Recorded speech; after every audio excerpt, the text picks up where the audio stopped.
Pourquoi suis-je sur Terre? Quel est le sens de la vie? Quelle est ma mission ici? J'ai longtemps voulu fuir la matière, fuir ce monde, n'y trouvant pas ma place. Puis j'ai compris que la matière est la clé de toute évolution, de toute transformation. Nous sommes des alchimistes. En s'incarnant sur Terre, on oublie pourquoi on est là. Mais plus on se rapproche du centre de nous-mêmes, plus notre compréhension, notre réveil grandit.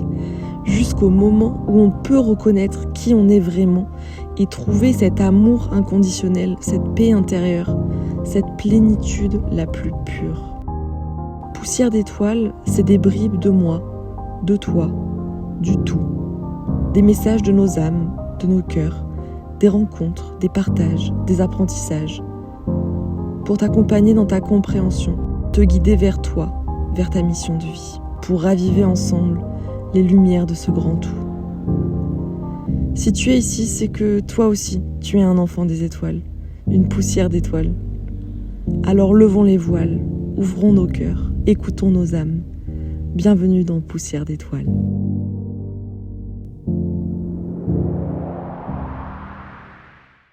Bonjour les amis, bienvenue sur Poussière d'étoiles dans ce nouvel épisode. Je suis trop contente de vous retrouver. D'autant plus que ça fait hyper longtemps que j'ai pas fait d'épisode en solo. Moi j'adore partager des témoignages de personnes qui m'inspirent, mais j'adore aussi m'exprimer sur un sujet qui me tient à cœur, sur des sujets qui me parlent, et surtout pouvoir vous partager ce que je ressens profondément. Chose que je ne peux pas faire dans une story Instagram de 1 minute ou sur un réel de 30 secondes quoi. Vous n'êtes pas sans savoir que j'adore vous parler des sujets que je vis au moment où j'enregistre le podcast. Et du coup aujourd'hui je voulais vous parler de quelque chose qui m'est arrivé récemment et qui m'a bouleversée au sens positif. C'est le sujet des relations affectives, humaines, amicales, des relations avec les autres. J'ai eu une prise de conscience, j'ai capté que tout le travail que j'avais fait sur moi, tout le chemin que j'avais fait intérieurement, tout le mouvement que j'avais vécu intérieurement, ça avait en fait une répercussion mais incroyable, démesurée, immense sur l'extérieur, sur notamment mes relations. Du coup, j'ai envie de vous parler de ça aujourd'hui, des relations et de comment le fait de travailler sur moi a changé mes relations. Mais vraiment, c'est un truc de ouf. Vous n'êtes pas prêts.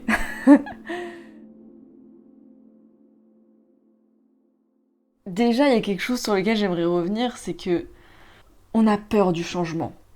L'humain en tant que tel, je pense qu'on a peur tous du changement. Je pense que c'est une des plus grandes peurs qu'on a, parce qu'on est bien dans notre confort, on est bien avec les amis qu'on connaît, on est bien dans notre maison, dans cette zone de confort. C'est bien pour ça qu'on dit sortir de cette zone de confort, c'est ce qui fait qu'on évolue. Mais on a peur de sortir de cette zone de confort parce que, d'une certaine manière, je pense qu'on a aussi un peu peur d'évoluer et un peu peur de se retrouver soi. Parce que ça vient remuer plein de choses, ça vient faire un peu un nettoyage émotionnel, pas qu'un peu d'ailleurs. Et plus on enlève des couches, plus ça remue et ça fait mal. Parce que c'est des souffrances, des émotions sur lesquelles on n'avait jamais mis le doigt qui remontent. Et du coup, je vous le confirme, c'est pas facile. Mais après, quel bonheur en fait, quelle libération, quelle légèreté de de se retrouver. Et en fait, c'est ça le premier truc moi qui m'a marqué, c'est, mais ça je vous avais fait tout un podcast vraiment dédié à ça, l'arbre et la pirogue, sur le fait que le mouvement était indispensable en fait à l'évolution des humains. Parce que en tant qu'être vivant, déjà on est voué à évoluer et c'est en partie le mouvement qui aide à ce mouvement intérieur et donc à cette évolution intérieure. Mais ça, je vais pas revenir sur le mouvement qui aide au changement intérieur parce que dans le podcast L'arbre et la pirogue, j'en parle beaucoup, donc je vous laisse aller écouter cet épisode si vous l'avez pas écouté.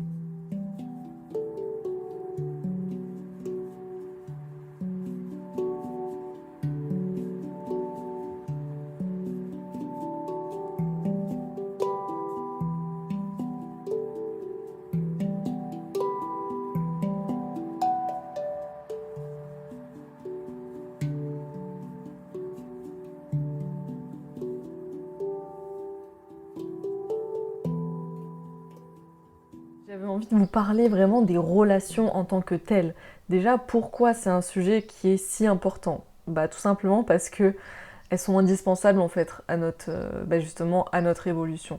L'homme est un animal social et les relations, c'est ce qui aussi nous permet d'évoluer.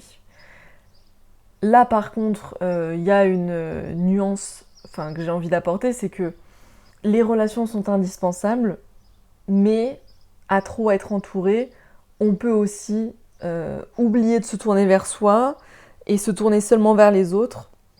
Et par conséquent, se retrouver finalement hyper seul en soi parce qu'on est perdu au milieu des autres. Et on s'oublie totalement. Tout le temps, la tête dans les étoiles. Des tonnes de personnes défilent sous mes yeux. Pourtant je me sens si seul. Pourtant je me sens si seul.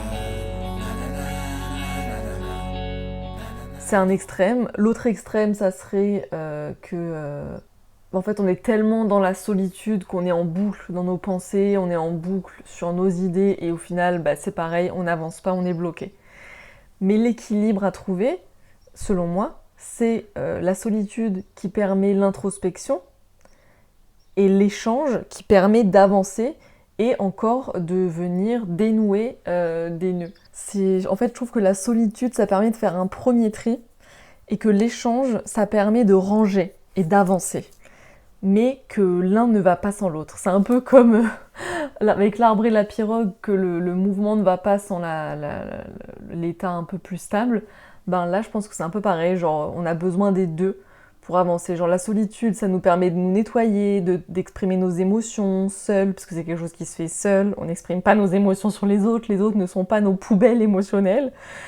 Et les interactions nous permettent de voir des choses auxquelles on n'avait pas forcément pensé, d'avancer, de comprendre d'autres choses. Ça va débloquer des choses qu'on pourra aller par la suite introspecter tout seul. Voilà, c'est un peu un cercle vertueux, une spirale vertueuse vers le bien-être, je trouve. Et d'ailleurs, c'est quelque chose que j'ai vraiment compris et intégré au moment de ma marche de 3 mois. J'ai fait une marche de 3 mois du coup sur le chemin de Compostelle où j'étais seule. Et après ça, je suis partie 3 mois en van, seule également. Et j'ai vraiment compris cette nécessité d'avoir un équilibre entre la solitude et l'échange. Parce que quand j'avais ces phases de grande solitude, ça me permettait de faire des pas de géant, mais vraiment des pas de géant d'avancée intérieure, d'accueillir mes émotions, de les laisser sortir, de regarder pourquoi je suis touchée, à quoi de mon passé ça vient faire référence, qu'est-ce que ça vient résonner en moi pour que je ressente cette émotion, quelle est cette souffrance, etc. Et à côté de ça, les périodes d'échange me permettaient de trouver des choses que j'avais plus pas la force ou pas encore atteint seule, et en fait d'accélérer le processus aussi. Quand on parle de coach, psychologue et tout, c'est des espaces qui sont géniaux, je trouve, parce qu'ils nous permettent en fait de nous exprimer pleinement et d'avoir un miroir en face de nous.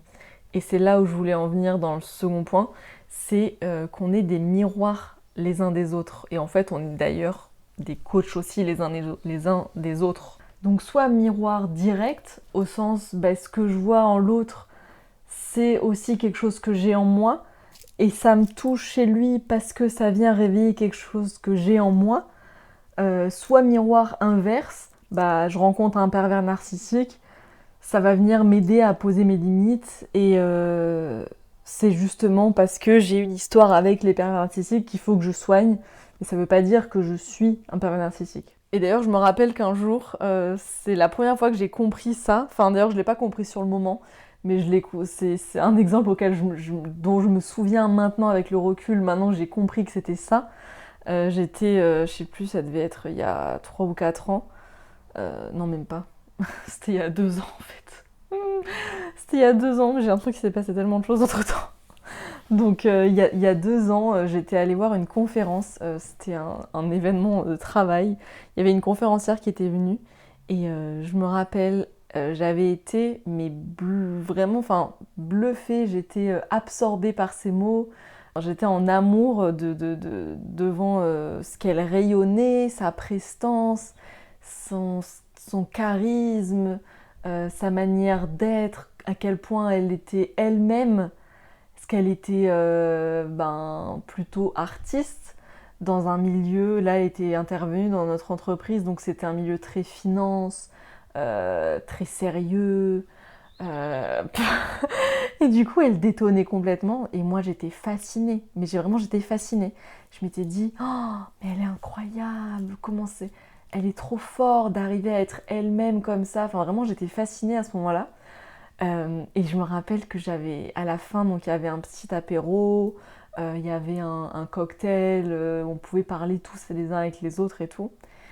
Et à un moment, elle était seule. J'avais pris mon courage à deux mains pour aller la voir. Et je lui avais dit, je ne savais pas ce que je voulais lui dire, mais l'avantage du podcast, j'avais déjà un podcast à cette époque d'ailleurs, l'avantage du podcast c'est que quand je ne sais pas quoi dire, je dis « Ah, j'aimerais bien vous interviewer ». Voilà. C'est un peu ce que j'ai fait, je suis allée la voir et puis je lui ai dit surtout que, voilà, déjà je l'ai approchée avec le podcast et je lui ai dit que j'étais impressionnée, qu'elle m'inspirait beaucoup, que j'adorerais pouvoir échanger plus longuement avec elle. J'étais hyper émue, je vous jure, je me revois, j'étais hyper émue, j'étais hyper intimidée. Je me sentais minuscule à côté d'elle, qui était imposante, mais vraiment par son charisme, par sa lumière, par son amour qui était rayonnante, quoi. Et je pense que je me rappellerai toute ma vie. Elle m'a dit, mais tu as ça en toi, toi aussi. Et là, je me suis dit, mais oui, c'est vrai.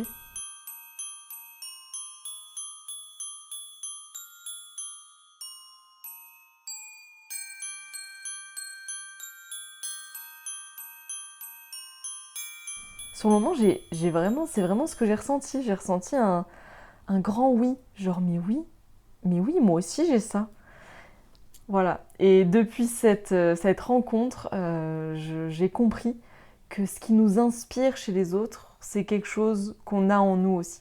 Parce que si on arrive à déceler cette lumière chez l'autre, c'est que d'une manière ou d'une autre, on l'a aussi en nous. There's a little light of mine.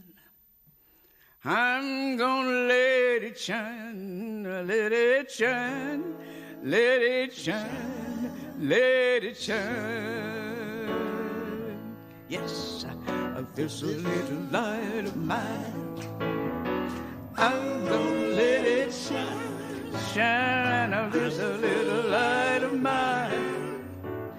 I'm gonna let it shine. J'adore, moi, me rappeler de ça dans mes relations, en fait.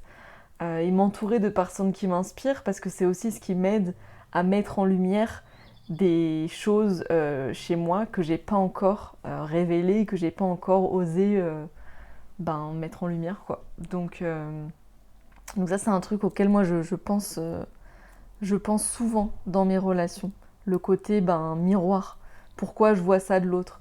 Et ça va aussi dans l'autre sens, s'il y a quelqu'un qui m'énerve, mais je vais essayer de comprendre pourquoi ça m'énerve chez lui. Par exemple, il y a un truc qui m'a longtemps énervé chez les gens, c'était le ton autoritaire. Vraiment les gens qui disent ah non, faut pas faire comme ça, faut faire comme ça, non, ça va pas et tout. Et ça, genre pendant longtemps, ça m'a énervé. Et du coup, il y a un moment, je me suis dit attends, pourquoi ça m'énerve? Si ça m'énerve, c'est forcément que ça vient réveiller quelque chose en moi. Donc soit que moi j'ai un peu ce côté-là aussi, ce qui est vrai. Mais je pense que ça vient aussi réveiller des souffrances de, par exemple, mon enfance, où l'autorité était très présente et avec une certaine violence, et que maintenant la moindre autorité vient faire écho à ça. Du coup maintenant, plus, parce que j'ai su prendre soin de cette part de moi qui était blessée, de cet enfant, de cette petite mélodie enfant qui était blessée.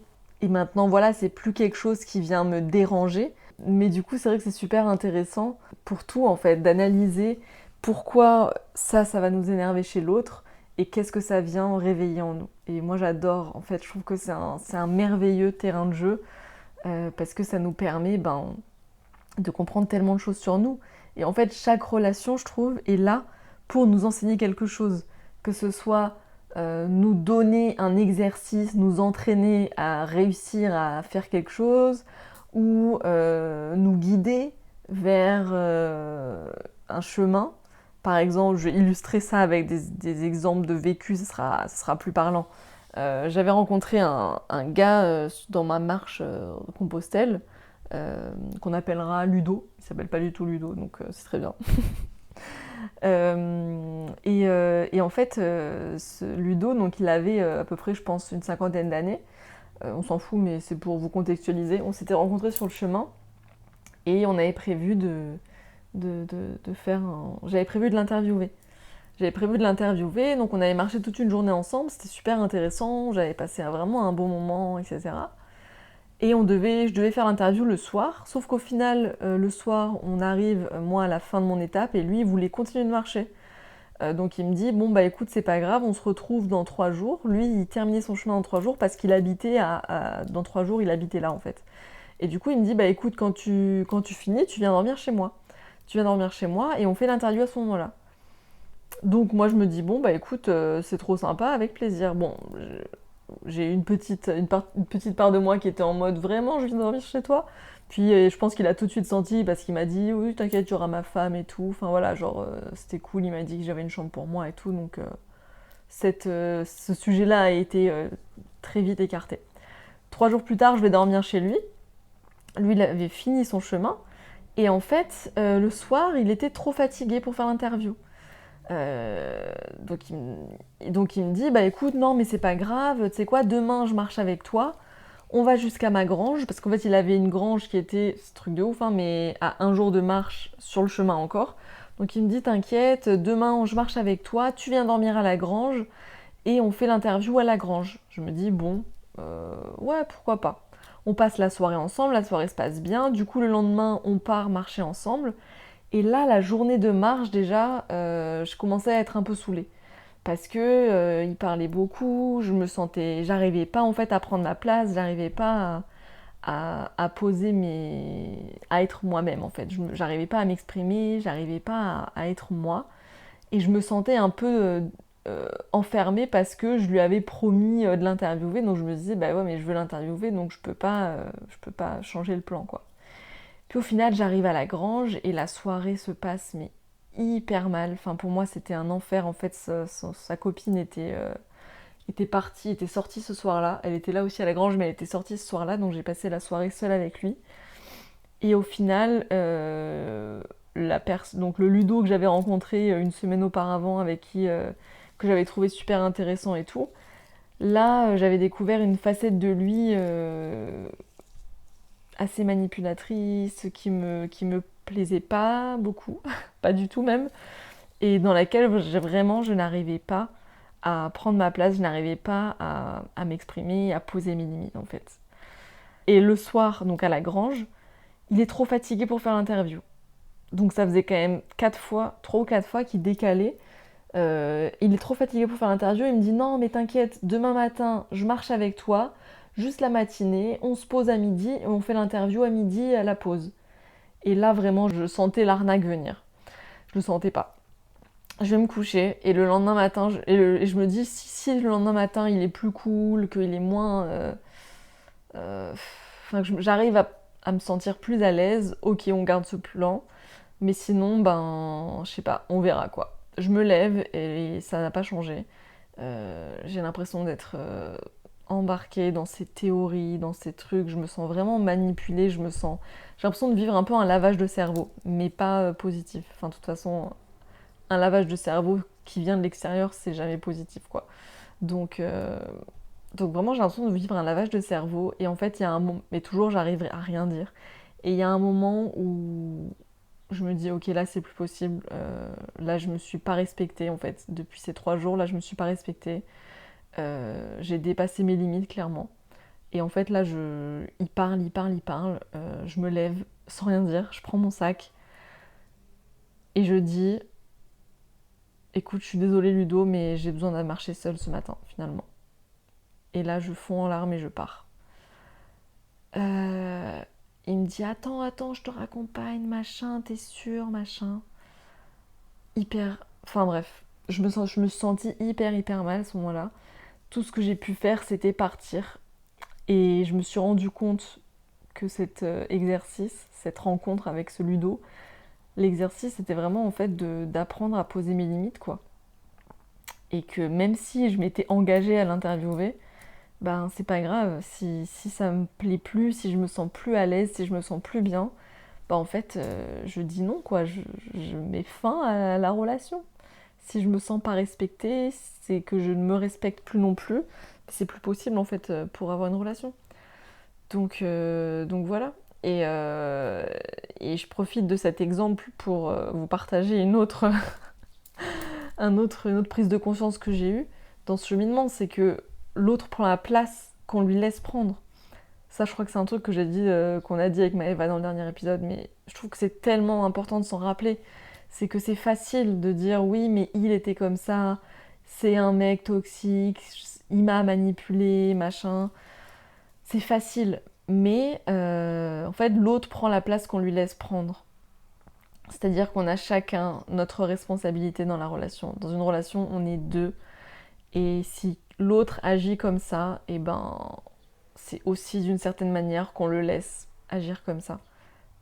Je dis pas consciemment, hein, parce que voilà, qu'on s'entende. Moi, je me suis pas dit ah très bien, il me manipule, mais c'est super, je me laisse manipuler. Non, c'est que sur le moment, je savais pas faire autrement. En fait, avec les outils que j'avais, avec la confiance en moi que j'avais, j'arrivais pas à faire autrement. J'ai fait de mon mieux sur le moment en fait. Mais après coup, je comprends ça. Je comprends que c'est aussi parce que j'ai pas posé mes limites dès le début que ça en est arrivé à ce point de trop plein où j'en suis arrivée à même plus me respecter moi et où j'ai vraiment explosé en sanglots parce que j'avais complètement dépassé mes limites et je m'étais pas respectée. Mais c'est un chemin. Je sais qu'aujourd'hui, c'est quelque chose qui m'arriverait plus. Parce qu'aujourd'hui, dans toutes les relations, mais j'y reviendrai plus tard, mais aujourd'hui, dans mes relations, je suis vraiment en mode, ma priorité, c'est de me respecter, et si je me sens pas respectée, euh, par respect pour moi, justement, je mets fin à l'interaction.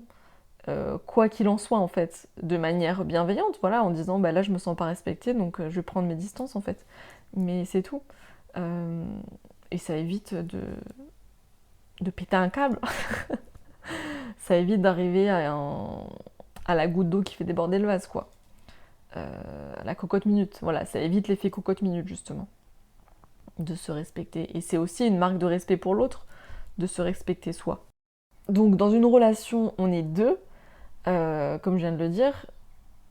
Et si on revient sur le premier point, je crois que c'est le premier point où je disais que ben, l'être humain est voué à évoluer parce qu'on est des êtres vivants, et que chacun on évolue, ça paraît du coup logique également que la relation évolue aussi.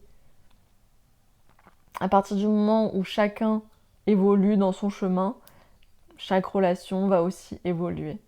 Et du coup, il y a un truc que je trouve qui est hyper important à garder en tête dans nos relations, c'est que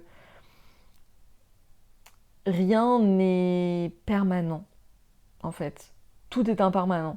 Et à la fois, il n'y a pas de notion de temps, mais euh, tout évolue. Tout évolue. La relation que j'avais avec une personne hier ne sera pas la même que celle que j'ai aujourd'hui, ni celle que j'aurai demain. Et c'est super. C'est super. Mais il faut l'accepter. Parce que ça veut aussi dire qu'on ne peut pas avoir la même proximité avec nos proches, avec des personnes par exemple de notre famille ou avec des amis proches.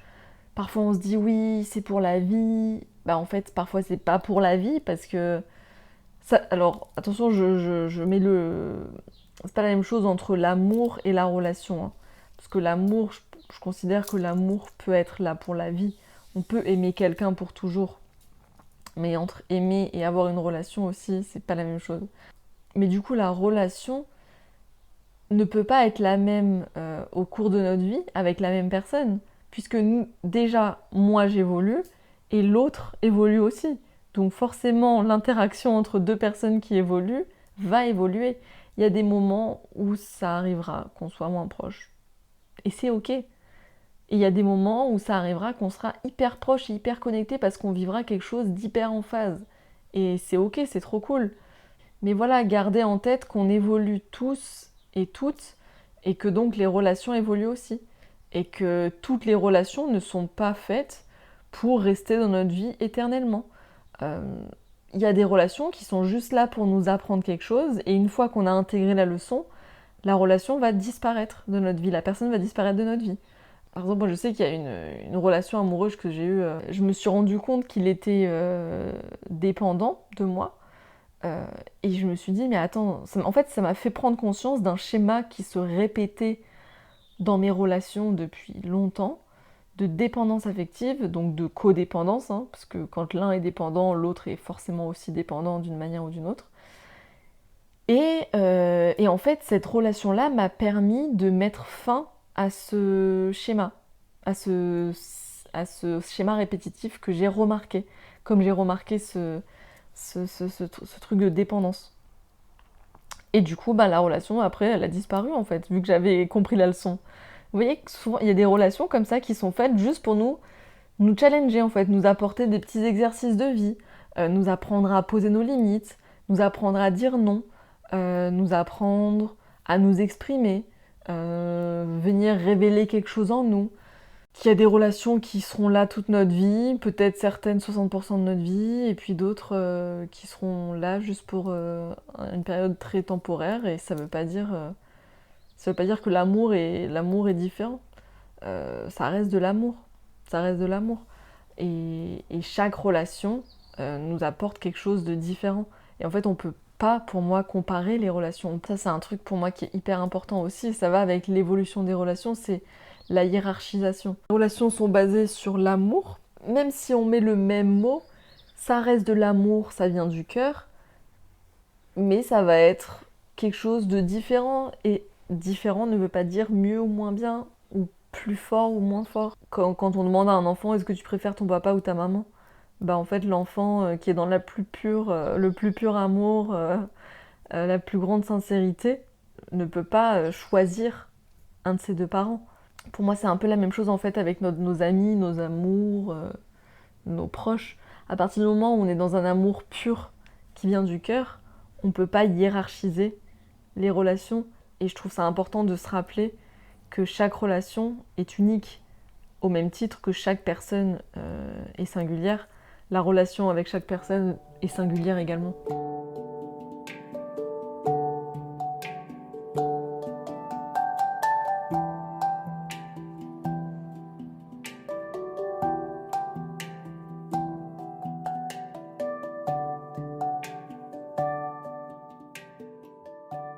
Quelles ont été un peu les étapes, moi, dans mon cheminement face aux relations, pour avoir des relations plus saines ? En tout cas, des relations dans lesquelles je ne souffrais plus. Parce qu'en fait, c'est ça le but. Pourquoi on fait du travail sur soi et tout ? C'est juste pour être, à la base, très égoïstement, mieux avec nous-mêmes, plus heureux, plus en paix avec nous-mêmes, plus serein. J'adore ce mot sérénité. Je l'ai découvert. Alors, je l'ai découvert, mais dernièrement, je l'ai beaucoup entendu. La sérénité, être serein, c'est un mot que j'utilisais pas du tout avant et que j'aime beaucoup. Ce chemin dans lequel je suis, de manière très égoïstement, je le fais pour être mieux avec moi-même. Et c'est ça le but de ce podcast, c'est de vous montrer à quel point ce travail personnel, individuel, finalement, c'est quelque chose d'hyper important. Mais ça, je m'en rends compte aussi, je m'en rends compte depuis plusieurs mois, mais c'est quelque chose qui génère, qui a un impact sur l'extérieur. Mais à la base, je vais pas vous mentir, moi je fais tout ça pour me sentir mieux avec moi-même, pour être bien dans ma vie. Parce que je pense que c'est le principal quand même d'être bien dans sa vie, je sais pas ce que vous en pensez. Et qu'une fois qu'on est bien dans sa vie, en fait, on génère forcément quelque chose de positif autour de nous. Et nos relations, elles vont forcément être plus heureuses aussi. Pour être mieux dans mes relations, j'ai travaillé sur pas mal de points. Et le premier point dont je voulais vous parler, qui pour moi est un des points les plus importants et que j'ai réussi à mettre en pratique, je dirais quand même assez récemment, c'est les attentes. Pour moi, les attentes, c'est le poison de toute relation. Parce qu'en fait, les attentes impliquent forcément des projections et donc de la déception. Se libérer des attentes, ça vient aussi corréler avec le fait de revenir dans l'instant présent, d'être dans cet instant présent uniquement. Et advienne ce qu'adviendra dans le futur, tout sera juste et tout est juste aujourd'hui. Pourquoi avoir des attentes et pourquoi ne pas se satisfaire simplement de ce qu'on a là maintenant, de ce qui est? Parce que tout le reste, c'est rien. La seule chose qui nous appartient vraiment, c'est le moment présent. La seule chose sur laquelle on peut vraiment agir, c'est le moment présent. Donc vraiment, le moment où j'ai réussi à arrêter d'avoir des attentes et à juste profiter de mes relations maintenant, je crois que c'est un des trucs qui m'a permis de me sentir de me sentir 1000 fois mieux. J'ai eu une relation récemment dont je vous parlais un peu sur Instagram avec un garçon qu'on nommera Albert. J'adore ce prénom, je trouve ça trop mignon.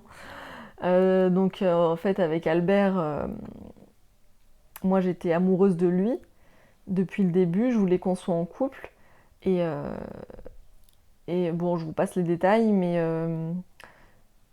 pour lui au début il était aussi il avait eu aussi un coup de cœur et puis après il avait un peu changé d'avis, il disait qu'on était amis quoi. Et en gros moi pendant 8 mois je n'avais qu'une seule chose en tête, c'était j'attendais qu'il soit prêt à être en couple. J'attendais qu'il soit amoureux de moi. Donc j'étais vraiment dans l'attente de ça. J'étais dans l'attente qu'Albert change... C'est trop drôle de l'appeler Albert. J'étais dans l'attente qu'Albert change sa vision de moi et soit amoureux de moi. Sans voir en fait tout ce que la relation m'apportait au présent. Alors bien sûr, comme j'étais déjà dans la démarche, j'essayais de prendre du recul, de faire des pauses dans mon attente et de me dire non mais c'est déjà super ce que la relation m'apporte, même si on se met pas en couple c'est déjà super et tout. Finalement j'ai mis fin à la relation, donc avant tout couple officialisé et j'ai eu de la déception. J'ai eu de la déception parce que j'avais eu des attentes. Je sais qu'avant j'aurais pu avoir plus d'attentes et donc j'aurais pu être encore plus déçue. C'est ce qui s'est passé, c'est ce qui s'était passé avec ma longue relation amoureuse où j'avais placé des attentes très très haut en termes de relation à vie, enfant, mariage, machin. Donc j'avais été très très déçue. Mais là finalement j'avais pas placé tant d'attentes que ça, donc la déception n'était pas si grande. Donc comme je vous dis, je suis en chemin moi aussi. Je vous partage des leçons que j'ai compris. Après de là les appliquer parfaitement, je suis pas encore. Mais j'y suis dans d'autres relations. Pas forcément de l'ordre amoureux, mais par exemple amical. C'est vrai que je pense que j'arrive de mieux en mieux à ne plus avoir d'attentes. En tout cas par mes proches, auprès de mes proches ou auprès de mes amis. Ça c'est quelque chose, je pense, où j'ai bien progressé. Un autre truc, c'est le pardon. Le pardon, qu'est-ce que c'est important ? Le pardon, se pardonner soi dans une relation et pardonner à l'autre. Mais pardonner sincèrement, profondément, je pense que c'est la clé de la paix, la clé justement de la sérénité. Pour être bien avec soi, on a besoin de se pardonner. Et pour être bien à l'autre, pour être bien avec l'autre, on a besoin de se pardonner. Si on est dans la culpabilité, la relation, elle peut pas être saine, elle peut pas être équilibrée.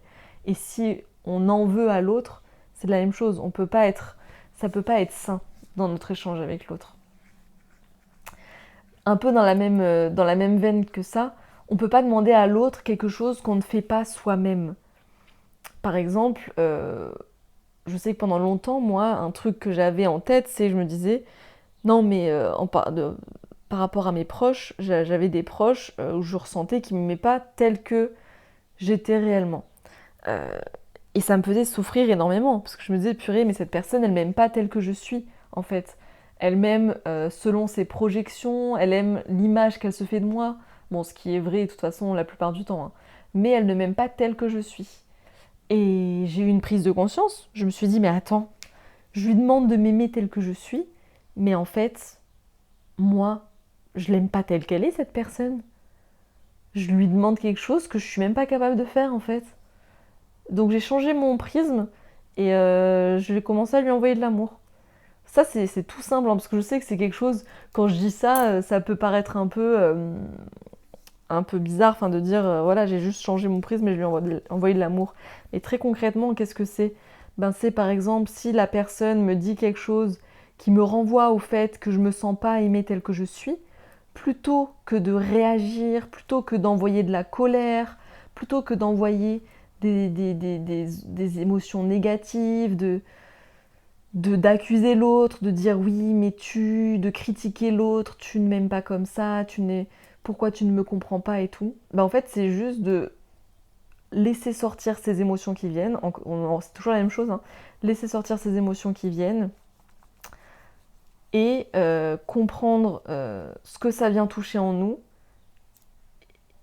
Donc traiter l'émotion avec soi et répondre à la personne plus tard, une fois que l'émotion forte est passée, et puis envoyer de l'amour dans la réponse, tout simplement. Donc plutôt que d'accuser l'autre, par nos mots, envoyer de l'amour. C'est un peu tronquer son cerveau, en fait. Et vous savez, le cerveau, il fait pas la différence entre ce qui est vrai et ce qui est faux. Par exemple, vous savez, on dit que quand on sourit, eh ben, on peut sourire quand on est triste, ça va nous enlever la tristesse. Vous savez, parce qu'en fait, le cerveau ne fait pas la différence entre un vrai et un faux sourire. Et ça va finir par se transformer du coup en vrai sourire. Mais c'est un peu pareil en fait c'est un peu pareil avec les émotions. Hacker notre cerveau en se forçant un peu à émettre des paroles bienveillantes, des paroles positives, ben, ça permet d'envoyer des énergies, des ondes positives, des ondes d'amour à cette personne. Voilà, tout simplement. C'était la petite parenthèse pour quand vous me dites mais comment on fait pour envoyer de l'amour à l'autre alors qu'il nous saoule. Mais voilà, c'est ça en fait. C'est hacker son propre cerveau pour lui dire ok, on envoie quelque chose de bienveillant, on envoie que ça, c'est déjà énorme. Et ça change énormément la donne. Ça change énormément la donne. Parce que quand on envoie quelque chose de négatif, quand on envoie de la colère, on nourrit aussi notre propre colère. Et quand on envoie de l'amour, eh ben on vient nourrir l'amour dont on manque. L'amour qu'on recherche. On vient le nourrir quand on envoie de l'amour à l'extérieur. Ça, c'est vraiment un truc sur lequel j'ai travaillé et qui m'a énormément aidée. Un autre truc, c'est d'accepter que chacun a son chemin. Que chacun est unique. C'est un truc tellement basique, mais en fait, c'est tellement important. Et de prendre le recul, de se dire en fait, personne ne peut me comprendre à 100%, et c'est ok. Parce que personne n'est moi. Personne n'a mon vécu. Si quelqu'un me comprenait à 100%, ça serait juste que ça serait moi. Parce que c'est vrai, personne ne peut me comprendre à 100%, parce que ce que je vis, moi, c'est avec mon vécu, mes souffrances, mon prisme. L'autre, ce qu'il voit de ce que je lui partage, il va comprendre les choses à travers son vécu, à travers son prisme, à travers ses souffrances. C'est l'histoire de la paire de lunettes. Que chacun, on voit le monde avec notre paire de lunettes. Ou l'histoire du film, que chacun, on voit notre vie comme un film. Mais en fait, on est chacun dans notre monde. On est chacun dans notre film. On ne peut pas attendre de l'autre qu'il nous comprenne à 100%. Et on ne peut pas essayer de comprendre l'autre à 100%. Il faut accepter qu'on ne peut pas ni être compris totalement par l'autre, ni comprendre totalement l'autre. Et accepter que l'autre est différent de nous, en fait. Je parle pour moi, hein, enfin pour moi. C'est des trucs, tout ça que moi j'ai cheminé et que je vous partage aujourd'hui avec le recul de l'intégration de ces choses-là où je me rends compte maintenant à quel point c'est important en fait de ressentir ça maintenant. Et puis que chacun dans ce chemin-là fait de son mieux aussi. Que comme on a chacun nos souffrances, on a chacun aussi nos blocages, nos masques, des voiles encore, et chacun fait de son mieux pour déconstruire tout ça. Mais ça rejoint pour moi le dernier point, enfin peut-être qu'il y en a plein d'autres, mais en tout cas le dernier point auquel j'ai pensé et que je voulais vous partager aujourd'hui. Donc c'est voilà, les points sûrement qui sont les plus intégrés et que je devais vous partager aujourd'hui. Chacun doit faire son taf dans la relation. Que on est deux, on en revient encore à ça, mais dans une relation, on est deux, ou plusieurs, mais minimum deux en tout cas. Et dans la relation, chacune des deux parties est responsable. C'est pas la faute de l'autre, c'est pas ma faute. Les deux, on est responsable. Sur différents points, sur différentes choses, mais chacun a sa part de responsabilité dans la relation, c'est 50-50. Et donc, pour avoir une relation saine, pour avoir une relation équilibrée, une relation heureuse, épanouie, sereine, mais j'adore ce mot, ça va être le titre du podcast. Pour avoir une relation sereine, en fait, les deux personnes doivent faire leur taf. J'adore ça, dire on doit faire son taf. Chacun doit faire son taf sur soi pour avoir une relation sereine. Prendre sa responsabilité, comprendre qu'on est chacun responsable de ce qu'on dit, on est chacun responsable de ce qu'on fait, de nos actes, mais que l'autre a aussi sa part de responsabilité. Je suis responsable de ce que je dis, mais je ne suis pas responsable de comment l'autre va recevoir ce que je dis. Je suis responsable de ce que je fais, mais je ne suis pas responsable de comment l'autre va vivre ce que je fais. Parce que l'autre le vit à travers son prisme de souffrance, son prisme d'insécurité, son prisme de peur, son prisme de manque d'amour, voilà. Et en prenant chacun nos responsabilités, on limite déjà l'impact sur l'autre, mais on comprend aussi, c'est la même chose dans la situation inverse, l'autre n'est pas responsable que moi, je vive une situation de cette manière. Si mon conjoint regarde une fille dans la rue, il est responsable d'avoir regardé cette fille, mais c'est pas de sa responsabilité que moi, ça vienne toucher à mon insécurité, à ma jalousie.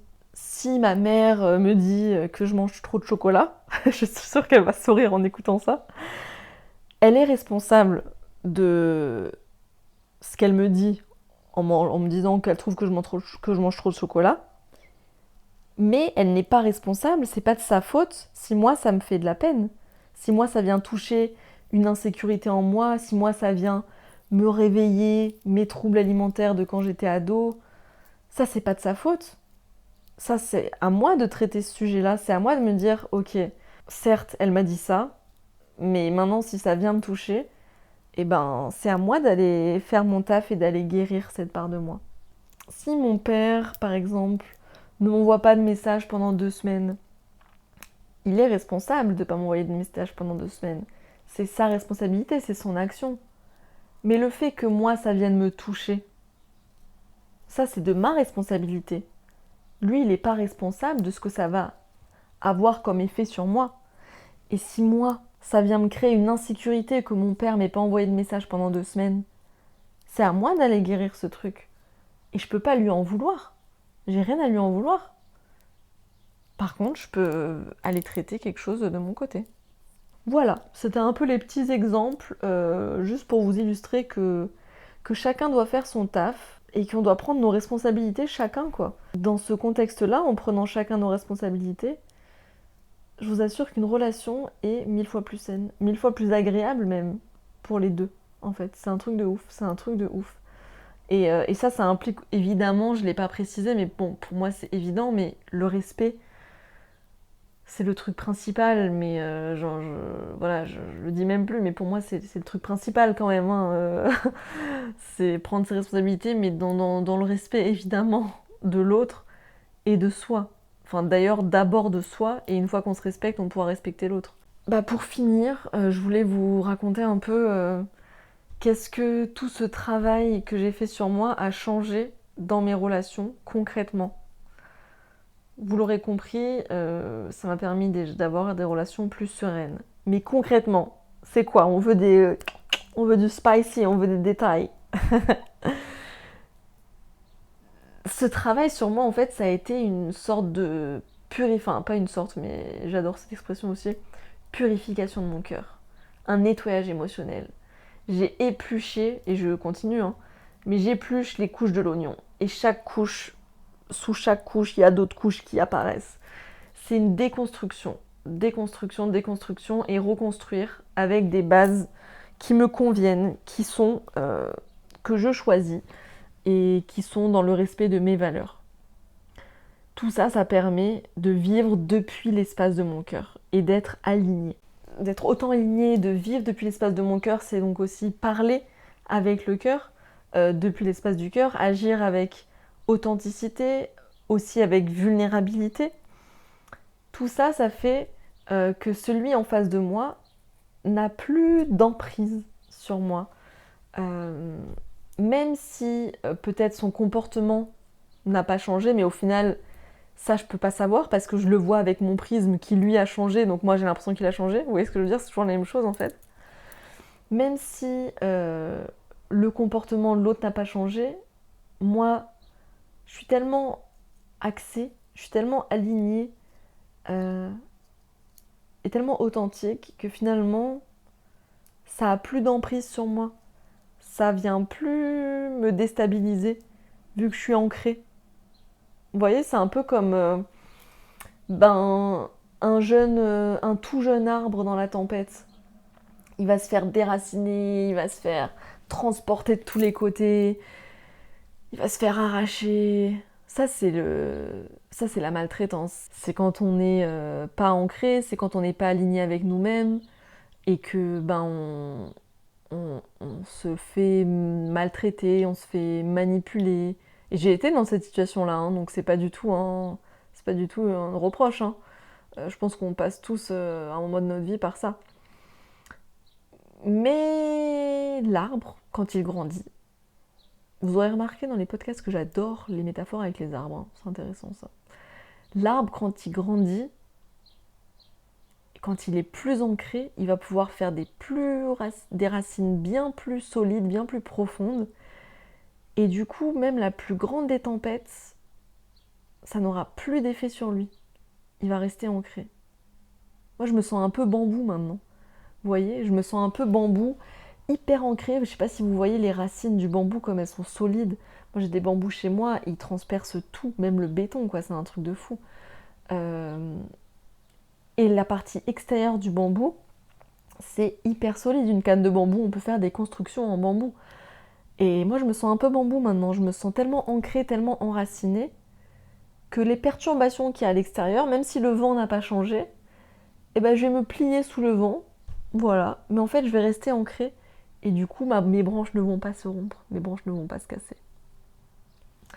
J'ai remarqué aussi qu'en parlant avec vulnérabilité, en parlant avec authenticité, les autres vont être plus touchés, plus à l'écoute par ce que je vais partager. C'est un peu comme ça revient au bambou qui se plie sous le vent. On va rentrer comme dans une danse d'énergie, dans cet échange, où ce que je vais générer va aussi entraîner l'autre. Je vous donne un exemple. Un jour, j'avais des vacances de prévues avec une amie. Elle devait venir passer 10 jours chez moi. Elle avait déjà pris ses billets et tout. Et puis, 2 semaines avant qu'elle vienne, j'ai eu un coup de stress. Je me suis dit, non mais en fait, je me sens pas du tout. Je me sens pas du tout de l'accueillir, je me sens pas de passer 10 jours avec elle. Je l'adore, hein. D'ailleurs, elle se reconnaîtra, je suis sûre, si elle écoute ce podcast, mais je l'adore. On passe des moments merveilleux ensemble, on est connectés. Enfin voilà, c'est pas par rapport à elle. C'est pas elle le problème. C'est que moi, je connais mon équilibre, je connais mes besoins. Et je savais que dans mes besoins du moment, ce n'était pas possible pour moi de la recevoir 10 jours. Avant, j'aurais trouvé une excuse. Je pense qu'on a tous fait ça aussi. J'aurais trouvé une excuse, vous savez. Genre, ah, j'ai un truc, faut que tu changes tes billets, machin, machin, machin. Et là, je me suis dit, non, mais en fait, maintenant, je suis alignée, j'agis avec authenticité. Et voilà. Donc, je lui ai dit la vérité, en fait. Je lui ai dit que j'avais besoin d'avancer sur mon film, que je me sentais pas de travailler quand elle serait là, que je préférais qu'on passe moins de temps ensemble mais du temps plus qualitatif, comme ça je serais full dispo pour elle. Et je lui ai dit ça. Et en fait elle a été hyper touchée. Elle a été hyper touchée par le fait que je sois moi-même, que je lui dise ce que je ressentais vraiment et que je m'exprime profondément, quoi, sincèrement. Ça a été pour moi un révélateur un peu de me dire, en fait, les personnes qui m'aiment, les personnes qui sont aussi dans cette démarche-là de travailler sur elles, de responsabilité et tout, ben voilà, elles comprennent en fait. Quand je suis authentique, ça les touche. Et du coup, moi, ça me touche à être encore plus authentique. Et je vous invite à tester. Franchement, vous verrez que les gens autour de nous, en fait, qui nous aiment, comprennent. Et puis s'ils comprennent pas, c'est pas de votre responsabilité. Vous voyez? Genre, c'est pas de votre responsabilité si l'autre ne comprend pas que vous avez besoin de votre espace, que vous avez besoin de vous reposer, que vous êtes fatigué. Et à force, vous verrez, j'en suis convaincue, il fera son chemin aussi. Et il verra que il comprendra. Et si c'est pas le cas, c'est juste que cette relation n'était pas vouée à durer. Voilà, comme on le disait un peu plus tôt, qu'il y a certaines relations toutes les relations ne sont pas faites pour durer éternellement, quoi. D'offrir cette authenticité, cette vulnérabilité, ça permet aussi d'offrir la possibilité aux autres de montrer leur pureté, de faire tomber leur masque et de se montrer aussi avec vulnérabilité, avec authenticité. Et du coup, ça crée, comme le bambou qui rentre dans cette danse avec le vent, ça crée une danse d'échange, ça crée quelque chose d'harmonieux, d'équilibré, sans attente. Et c'est vraiment beau, franchement, c'est hyper beau. C'est des choses que je vis de plus en plus, moi, avec des proches dont je découvre la vulnérabilité, des personnes pudiques qui... Là, j'ai un proche récemment qui est très pudique et qui... C'est la première fois que j'ai eu des conversations aussi sincères et profondes avec lui, où, où il m'a profondément avoué ce qu'il ressentait, qu'il y ait sa part de vulnérabilité. C'est quelque chose que j'avais jamais, j'avais jamais entendu venant de lui. Et ça, je sais bien que c'est aussi lié au fait que moi que moi j'ai ouvert ma vulnérabilité et ma porte, quoi. En fait, quand on ouvre la porte de notre cœur, les autres la prennent. Ceux qui la prennent, en fait, ça leur permet aussi d'ouvrir la leur. Et puis ceux qui la prennent pas, du coup, ils ouvrent pas la leur, mais ils prennent pas la vôtre non plus. Donc vous ressentez très vite que la relation n'a pas lieu d'être. En tout cas, pas pour l'instant. Voilà. Donc c'est vrai que ça, c'est assez beau. Vraiment, c'est très beau. Un autre truc, c'est vraiment l'acceptation des autres comme ils sont, dans le respect de moi, bien sûr. C'est-à-dire que si je me sens pas respectée, je pars. Et c'est aussi une marque de respect pour l'autre. Mais à partir du moment où il y a du respect, j'accepte l'autre, j'accepte que l'autre soit différent de moi, et je n'exige pas, enfin je n'exige rien d'ailleurs des autres, mais j'accepte que chaque relation soit différente, que chaque interaction soit différente, qu'on ait des sujets, des choses à échanger différentes selon chaque relation, et que chaque relation me nourrisse d'une manière différente, et que j'apporte aux autres aussi des choses différentes. Cette acceptation en fait de ce qui est, c'est tout simplement ça. Mais c'est vrai que là ça paraît hyper simple dit comme ça, et moi ça m'a pris, et je pense que je suis encore dedans, hein, mais ça m'a pris du temps, plusieurs mois. Et puis du coup avec ça, d'accepter aussi que certaines relations peuvent s'affaiblir, voire disparaître. Ça peut faire un peu de peine, mais finalement la peine elle est causée par quoi? Elle est causée par l'attente. Parce qu'on avait une forme d'attente que la relation serait éternelle ou que la relation serait différente, etc. Si on prend la relation juste telle qu'elle est, finalement l'acceptation que la relation change, ça vient avec. Avec le recul, maintenant je peux vous dire que quand on accepte que les relations évoluent, certaines, c'est vrai, certaines relations du coup s'amenuisent, vont diminuer, quoi, enfin vont s'affaiblir. Mais ça va aussi laisser la place pour d'autres relations qui nous correspondent mieux de venir ou de se renforcer encore plus. Tout ça, en fait, ça fait le lien avec le détachement. Et que cette relation-là, si elle est comme ça maintenant, c'est qu'on a besoin de ça maintenant. Et si ça nous fait souffrir, ok, on va regarder cette souffrance. Qu'est-ce que ça vient réveiller en nous? On va laisser sortir l'émotion.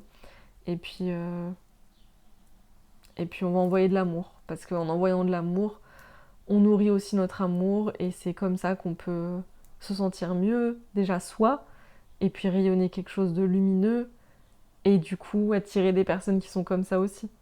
Donc en se libérant, en se détachant des personnes qui sont plutôt néfastes dans notre environnement, en se respectant soi-même, on respecte les autres, et puis on attirera des personnes qui se respectent et qui du coup nous respectent.